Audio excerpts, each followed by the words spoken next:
Καλησπέρα σε όλους. Τι λένε εδώ οι βασιλιάδες? Για πες, να σ' άκουσουν τα παιδιά.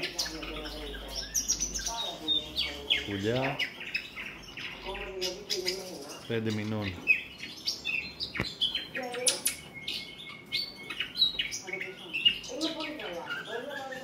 Πουλάκι 5 μηνών. Ήδη έχει ξεκινήσει να παπαλίζει.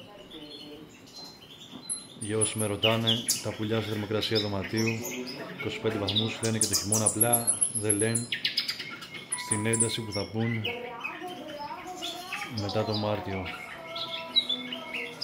Αλλά γεραϊδάν και το χειμώνα. Σίγουρα τα πουλιά δεν είναι στη φάση που είναι την άνοιξη.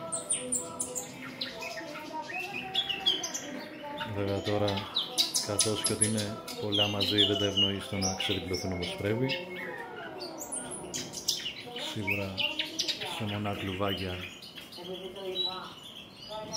ανεβαίνει λίγο τόνος. Είσαι ρέι? Πώς? Πάει προθέμενος κι αυτός.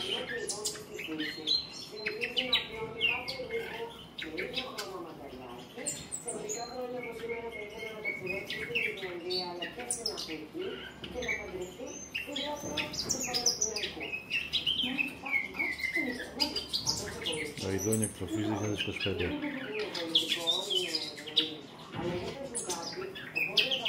Μιλάει για εκτροφής μας.